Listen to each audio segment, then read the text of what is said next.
the scene. He's got the voice that's mean, asking those questions that you never seen. He's got that fire, burning bright and clean. Andrew Keen making waves, break the routine on the Keen on show. He brings the heat, asking the minds, digging deep till they bleed. No sugar-coated truths, no lies to deceive. Andrew Keen, the master of the interview beat. He's got the knowledge, he's got the flair, challenging ideas with a fearless stare. With every question, he's uncovering what's there. Andrew Keen, a truth seeker, he's aware. Hello, everybody. It is Thursday, August the 29th, 2024. Last year, we did what I thought at least was a memorable show with the director of the Auschwitz-Birkenau Foundation on why we should never forget the evil that occurred in these places. On their website, they have a quote from Henry Apple that says, "There is only one thing worse than Auschwitz itself, and that is if the world forgets there was such a place." So the foundation is in the business of remembering rather than forgetting. I'm not sure if my guest today would agree with that. Tanya Gold has a very provocative piece in this month's issue of Harper's Magazine, My Auschwitz Vacation on Holocaust Tourism. Tanya is joining us from Penzance in Cornwall, I think about as far, not necessarily geographically, but symbolically from Auschwitz as one could get. Tanya, what do you think of that quote about there is only one thing worse than Auschwitz itself, and that is if the world forgets there was such a place? Well, I mean, I have to say, I mean, I've only just seen it for the first time, but I mean, I look at something like that and I think, well, you know, what a wonderful sentiment to have, and wouldn't it be wonderful if people actually believed that? But I don't feel I live in a substantially less racist world than we did in 1939.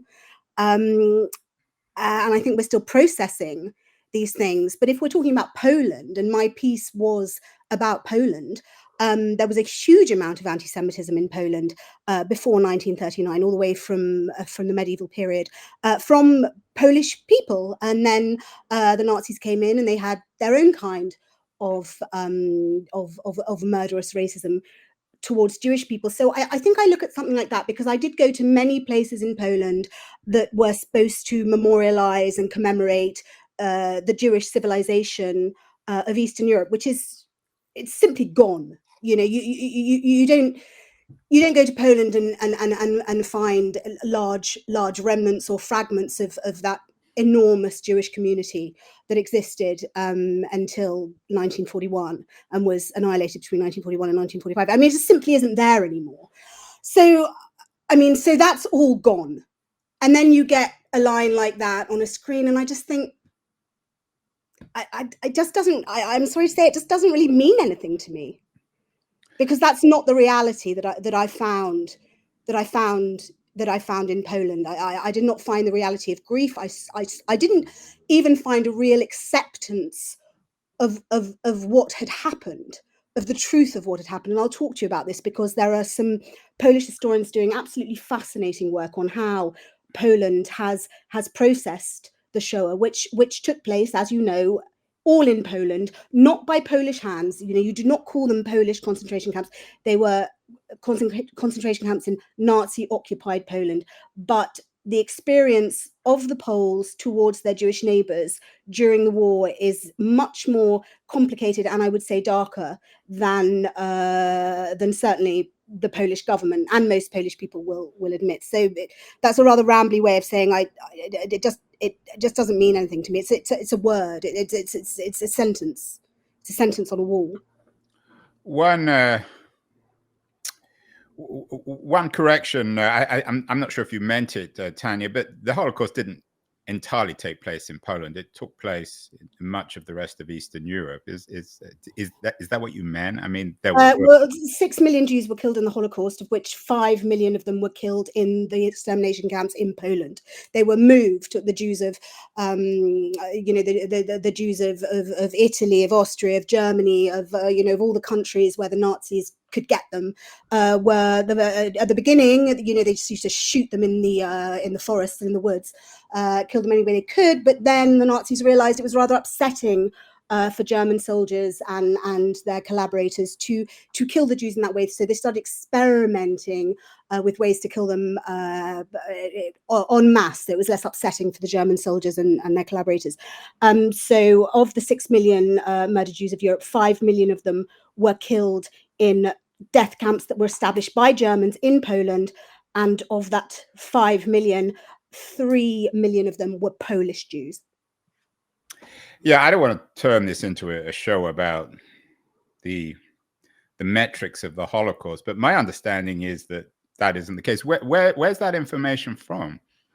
Well, that 6 million Jews were killed. No, the 6 million obviously is given. Yeah. The 5 million in Poland and 5 million in death camps. My understanding is that there was at least 2 or 3 million were actually killed outside death camps by shooting squads and other kinds of pogroms. But anyway, let's move on that. I mean, this is not a show on the Holocaust. I'm just going to check that since you're pulling me up on that. I mean, I just was leafing through before I did this. I was leafing through Jan Grabowski's most recent book. So that's where I got that figure. But do let me check it. Since you can check in really real time. But let's Tanya, let's talk about the piece itself, because it's not really. Yeah. It's not really about the Holocaust. It's about your experience visiting Auschwitz, my Auschwitz vacation on Holocaust tourism. I remember when I went to Krakow to visit Auschwitz, and the bus showed up, and the driver said to me, "This is the bus going to Auschwitz." And I thought, maybe I'll write something. You've beaten me to it. Reading your piece, which was very powerful, has Auschwitz essentially become an extension of Disneyland? No, I certainly wouldn't call it Disneyland, because people don't consciously go there for pleasure. I think people go there for a lot of different reasons. No, I wouldn't call it Disneyland, and I don't think I did call it Disneyland. No, you didn't, and that was my term. Well, Disneyland is a place where people just go for pleasure, isn't it? Although one of the people you spoke to suggested that people also go for a kind of pleasure. I think you met a failed English comedian who said people love other people's misery. Why did they kill all the Jews? Why did they kill all the other Jews? So there's a certain pleasure in seeing other people's misery.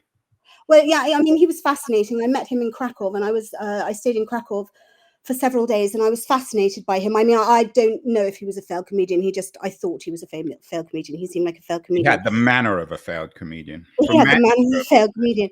And I mean, he just seemed extraordinary, because I mean, I didn't go looking for this man. It's like these crazy people find me.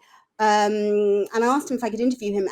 And so I had the extraordinary experience of driving around the Jewish quarter of Krakow, again, emptied of Jews, with this man who really didn't like Jews very much, and came out with all these, really incredibly anti-Semitic statements about Jewish power.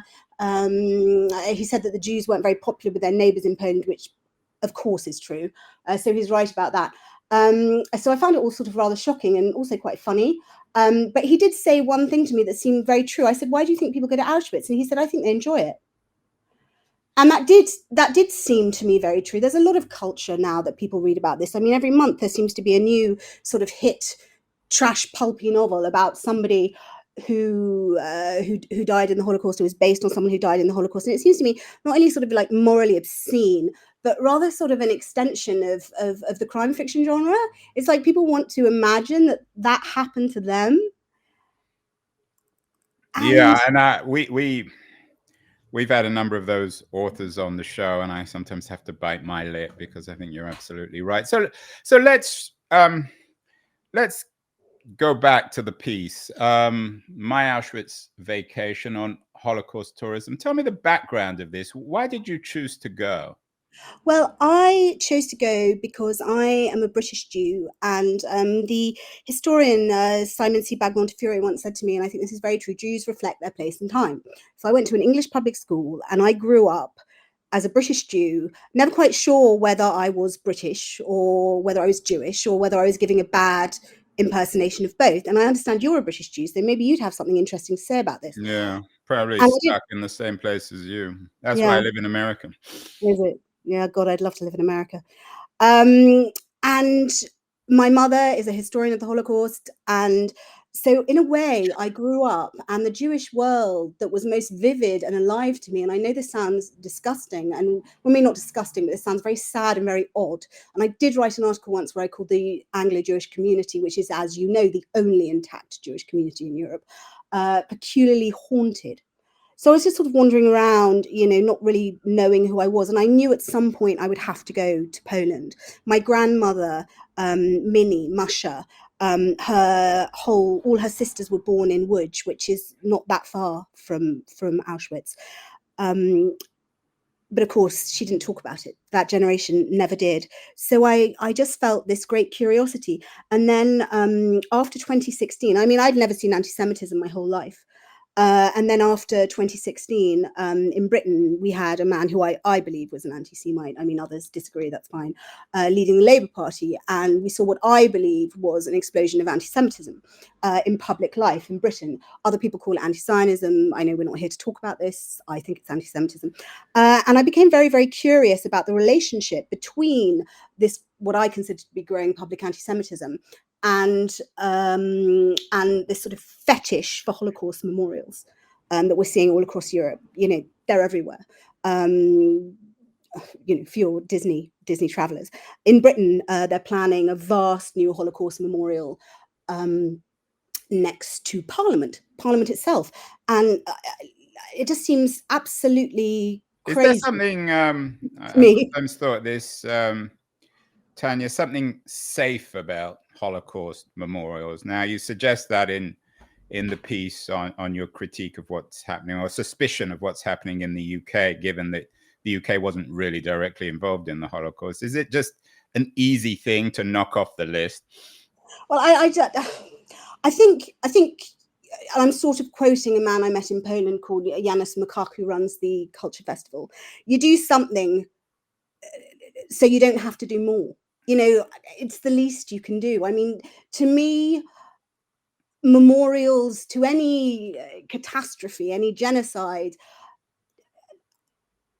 if they're part of a more general, I'm reaching for a Catholic term here, penitence or caring, then they mean something. But if they're a substitute for that change and that caring, for example, the Atlantic slave trade. I went to the memorial to the Atlantic slave trade in Bristol, a trading city. There was a tiny little piece of metal on the back of a shed. That's not a memorial. That's an insult. I'm not sure I finished that sentence. I think sometimes you'll build a memorial so you can tell yourself how great you are because you built a memorial. And also there's this whole vogue for using the Shoah as a sort of universal moral teaching point. Why is that? I mean, there are other Holocausts. There's the Armenian Holocaust, for example. Yeah. I don't know how you compare these, whether it's numbers or the brutality of the thing, but certainly the Turkish, well, I think it's the desire, isn't it? Genocide of Armenians is in its own way just as appalling. Why is the German Holocaust of the Jews, the genocide of the Jews, become so central? Well, I think it's probably, the usual Europe-centricness, that we always see. I think that Jews occupy a very unique place in the history of the West. People have always considered us to be well, they consider us to be a lot of things. And I the person who summarized it best for me was Sartre, and I'll paraphrase. He's the mirror, and the Jew is the mirror, and in the mirror you see everything that you fear and everything that you are. And that is a paraphrase, so please don't Google it. But the Jews have been something of sort of compulsive interest to the world. Of course, we were the Christ killers. We poison the wells, we spread the Black Death, and on and on and on. So it doesn't, this interest doesn't surprise me. And also, Jewish people, without wanting to get into too many sort of stereotypes, they do tend to like making culture. Some Jewish people make a lot of culture. So that doesn't surprise me at all, that it has this centrality. On X, you describe your trip as a gay romp through Jewish Poland, and you thank Mel Brooks, of course, who made the wonderful film The Producers. What do you mean by a gay romp?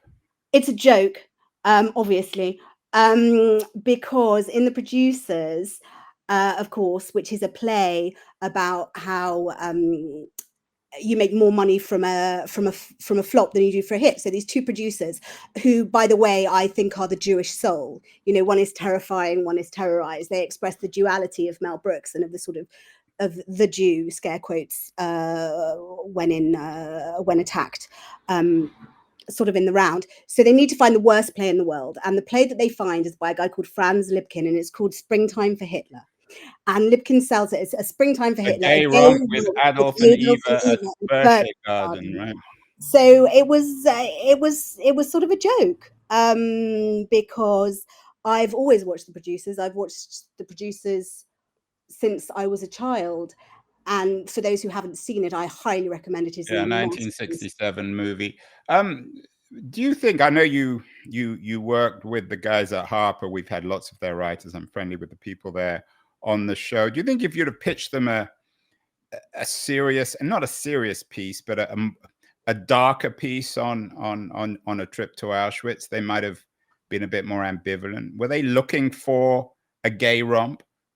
Oh no, I mean, I rang them up and I just said, I'm obsessed with these 1-star reviews of the Auschwitz Museum that I'm seeing on TripAdvisor.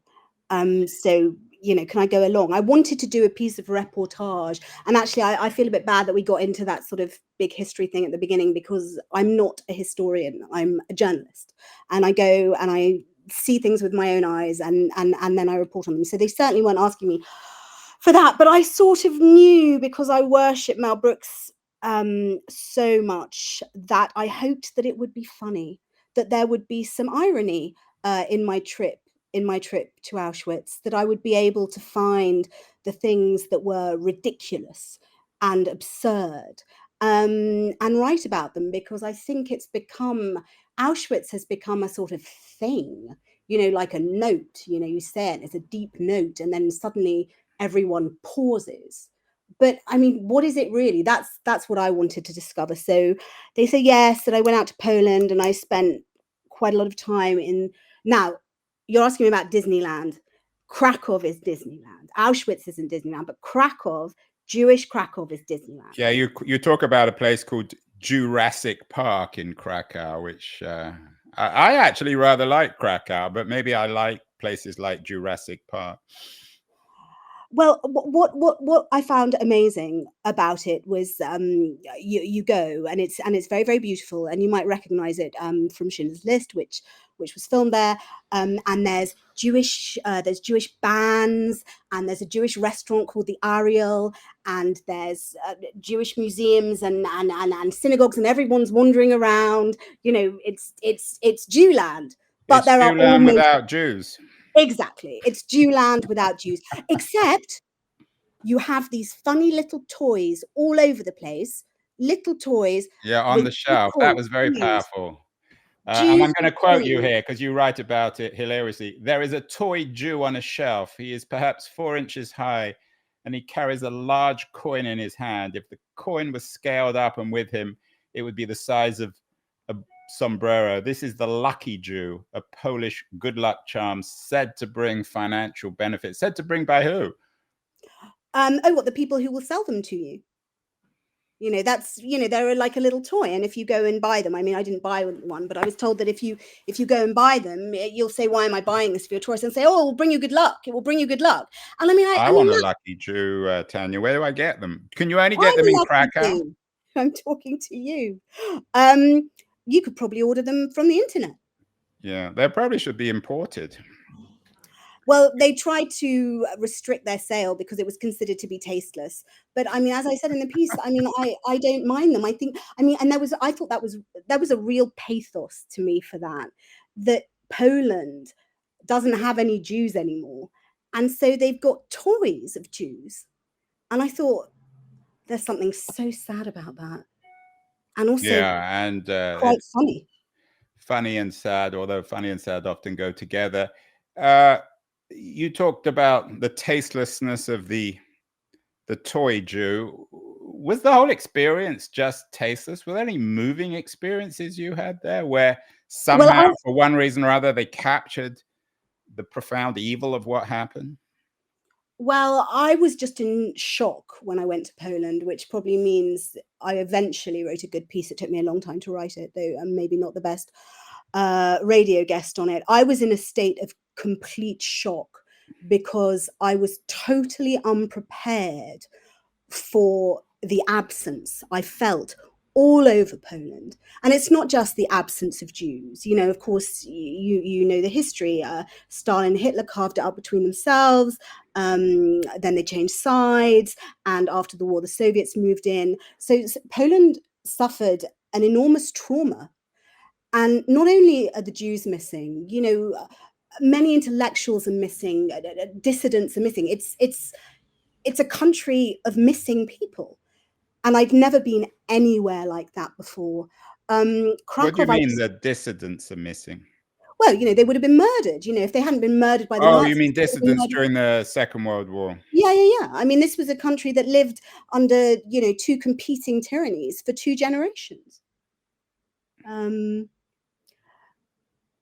mean, Krakow, I just found it incredibly strange. Also, the first time I went, I flew in the night that Kabul fell. And going back to your other question about what lessons have we learned from the past, you know, how can do these things in any way help us to eradicate mass murder, cruelty, torture, genocide? It was, and the answer, of course, was no. And it was a bizarre feeling to go to the Poland my ancestors had fled that night.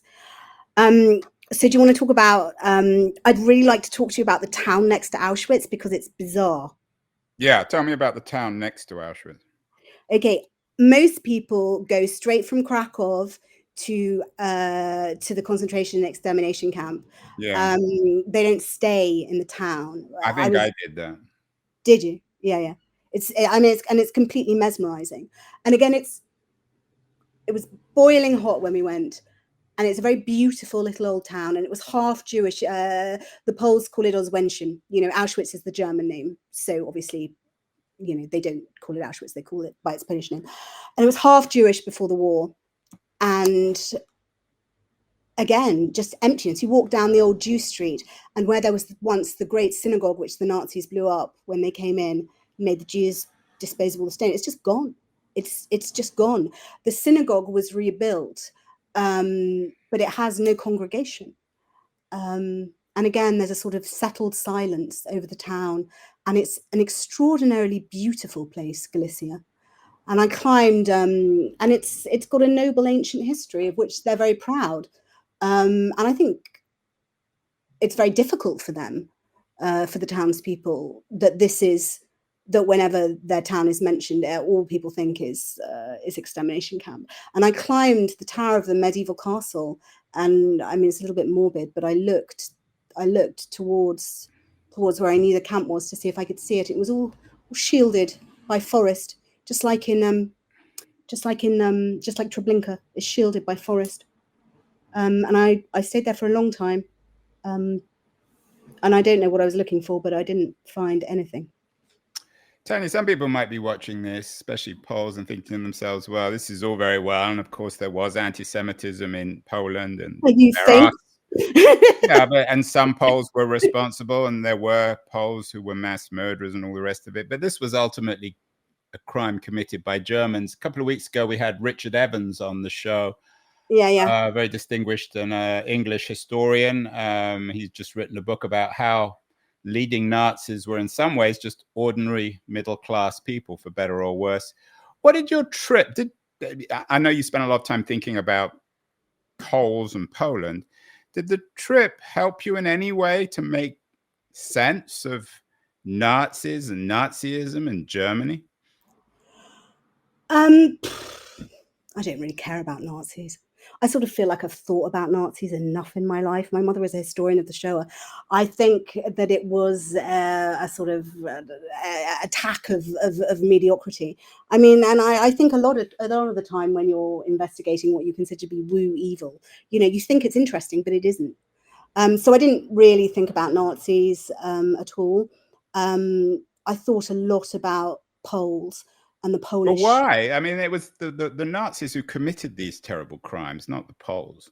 Well, yeah, but I was in Poland, and also, of course, the Nazis were responsible for the mass murder of Jews in Europe, but they had a lot of help, from people who weren't Nazis. And I don't think there's any point sort of pushing that under the rug, however much the Polish government, though it's got a bit better now with the new government in, wants to push it under the rug and make out that every Pole was a righteous. It just wasn't true. They used to go on Jew hunts and find a Jew and sell them for 250 grams of sugar. 250,000 Polish Jews escaped the liquidation of the ghettos. They were running around Poland for 3 years. At the end of the war, there were only 50,000 of them. What happened to them? Of course, I'm not saying that the Poles were primarily responsible for what happened. That would be insane, and a terrible libel. But it's also true that a lot, of course, about the Jedwabne pogrom in 1941, when the Poles of the town killed their Jewish neighbors without any help from the Nazis. More than 2,000 Jews were killed after 1945 by Polish citizens. There was a pogrom in Kalice in 1946 when more than 30 Jews were killed by Polish people. This is just a fact. I know you also write about the righteous. And what about the houses? What about all the Jewish property and all the Jewish houses? Right, but you also you write about the rescuers, the righteous. Yeah. There's the Schindler narrative, of course, that was popularized by Spielberg. Is there truth to that? Schindler wasn't Polish. No, I know that Schindler wasn't Polish, but the idea of non-Jews saving Jews has become, again, another big industry in the culture and movie businesses. My view and my next big piece is about this. I just think if you want to understand the Holocaust, I mean, if any of your listeners, for me, want to understand the Holocaust, don't listen to me. Go and watch Claude Lanzmann's Shoah. Read memoir, read testimony, read history. Do not read culture. It cannot do justice. Who was it who said that all? I think it was Primo Levi who said something like, those who returned from the Gorgon, those who saw the face of the Gorgon either did not return or returned speechless. They did, but Levy came back. He was in Auschwitz in Italian. Yeah, but he wasn't in a gas chamber. If this is a man, he eventually. Yeah. So I'm not sure. I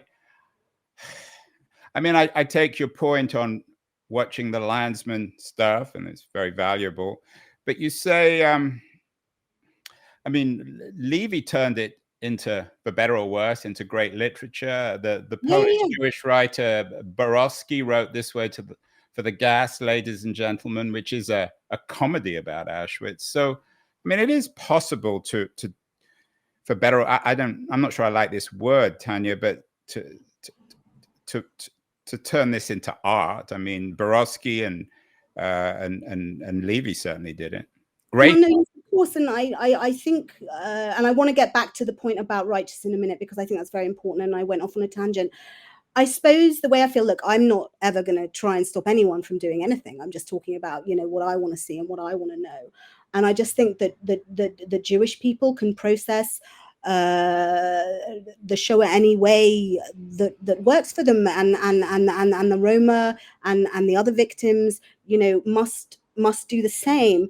But I worry about the misuse of this catastrophe to make it into culture that is not art. I mean, we could go off on a tangent and talk about The Boy in the Striped Pajamas. I just think if you read The Boy in the Striped Pajamas and that's all you read by John Boyne, it's about a little boy in Auschwitz.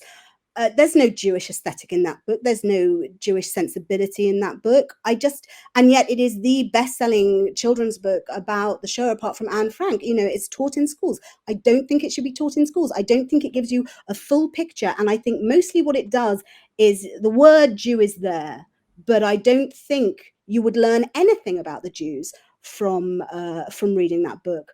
I just want to say something about Polish righteousness, because I didn't want you to think that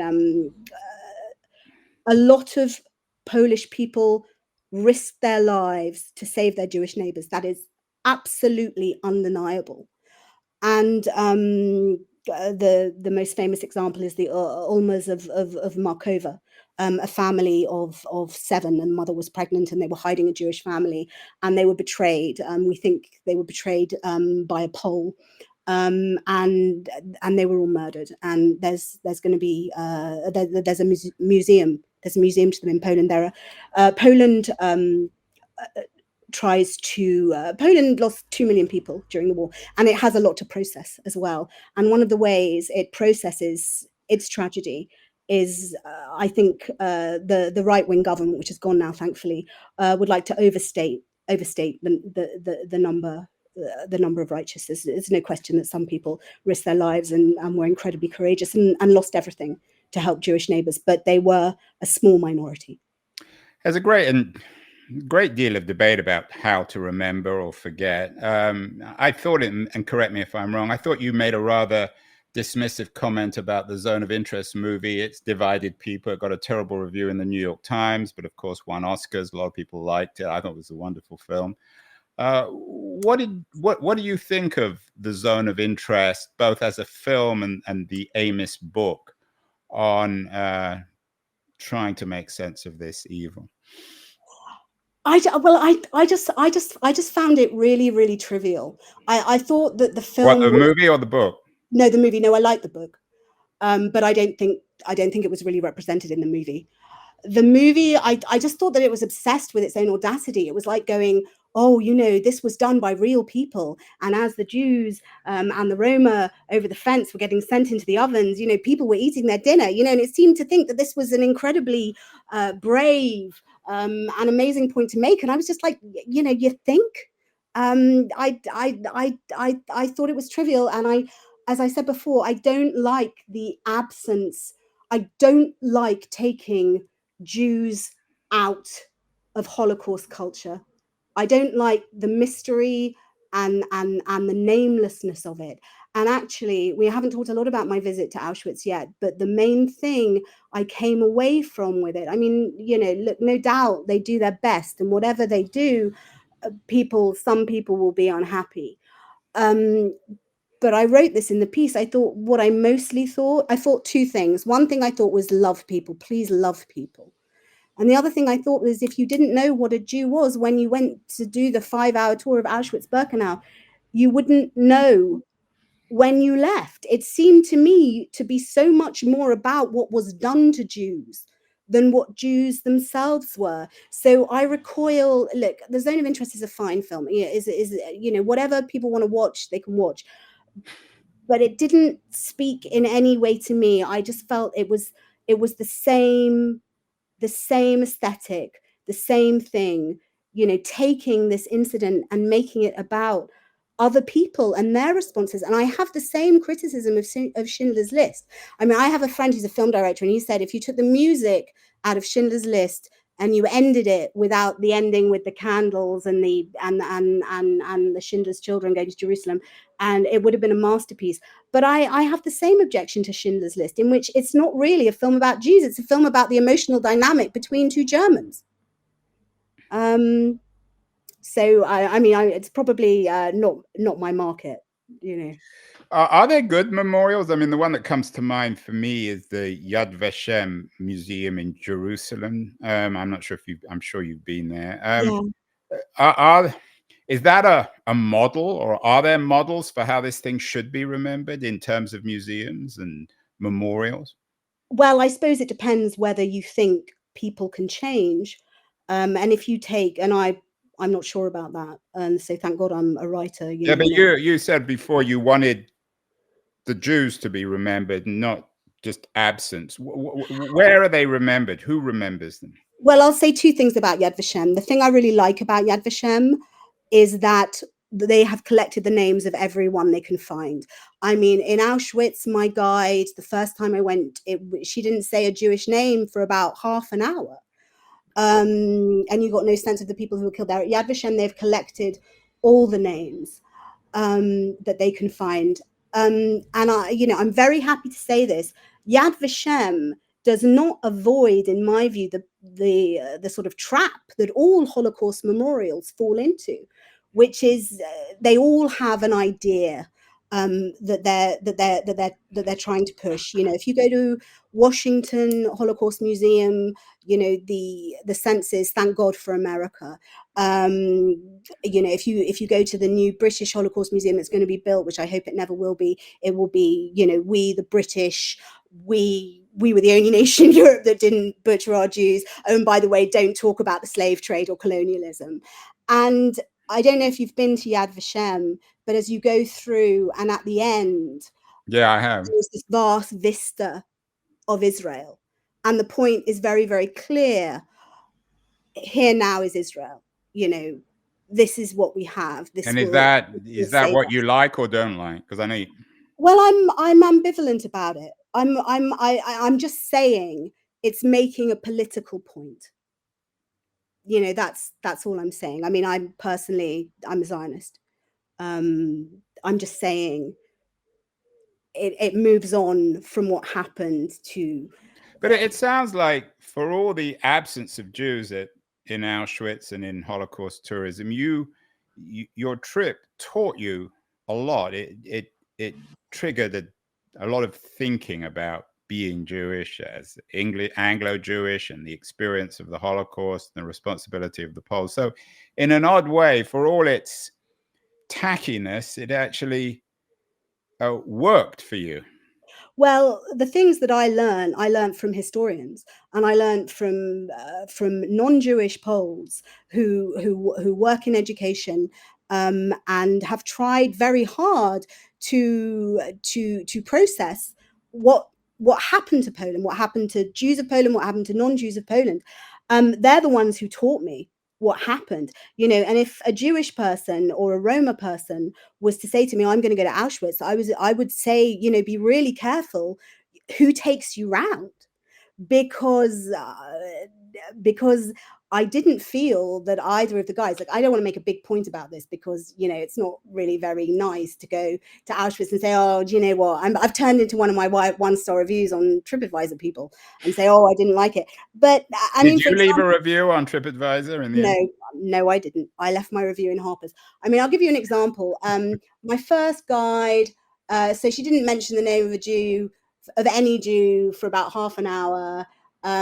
She seemed to be bored. She talked a lot about the toilets, and the people on the tour with us were very interested in the toilet arrangements of the Jews who were selected for work. And I just thought it was all, you know, really sort of tacky and odd. And I felt that people were there more because they were curious than because they were sad. And I found my second tour guide a lot better. But even so, we were talking about the Sonderkommando, who were the people kept temporarily alive to dispose of the bodies because, God forbid, the Germans couldn't be expected to do it. And he said, I mean, his English wasn't amazing, but he said they had a very luxurious life, which is, you know, just crap frankly. And the other things I really didn't like was there's a lot of debate about whether you should have this hair, and one of the exhibits in the museum is this vast lump of hair from victims, and it's huge, and it's all seemed to have turned into the same color, and everyone seems to be mesmerized, and people were taking photographs of it even they weren't supposed to. And I just looked at it and I just thought, how are you honoring anyone by exhibiting their body parts? I just don't understand. Okay, well, let's end, Tanya. I just want to say one more thing about the I do have one more question, but yeah, one more thing, okay. and then let me ask you. My main objection to the Auschwitz memorial is there is no Jewish symbolism there. None. You won't find a Star of David unless it's graffiti. There's nothing. And that was my main objection. So there's my one. How should we remember, Tanya, all this? I mean, we've done lots of shows on remembering and forgetting in history. It's a theme of a number of books, writers like Lisa Genova. How would you, I mean, it's odd with the Holocaust, the further away we get, the more obsessed we seem to become with it. How would you like people to both remember and forget this terrible crime? Well, I think this probably goes for all genocides, which is, as I said, I think we're too obsessed with the action of the genocide. And I mean, if I was going to do one thing that I would like to think would decrease anti-Semitism is, for example, in British schools, they teach the Holocaust. They do not teach the history of the Jewish people. So they remain a mystery. And if you don't know who the people who have gone are, then how can your mourning really mean anything? So I know that's a little bit, that's just one thing to say. But I do think that people need to be educated, because for me, Auschwitz is a Nazi structure, So we should remember the living, not the dead. Yeah. Well, Tanya Gold, the author of My Auschwitz Vacation, wonderfully written, deeply felt piece in this issue of Harper's on Holocaust tourism. You said you're writing something else now on all this? Yeah, I want to do a deep dive into culture that's made about the show, beginning, of course, with my beloved Mel Brooks. We'll have to get you back on, Tanya. I hope you'll come back on once that's written. Is it going to be for Harper's or for something else? It's for somebody else.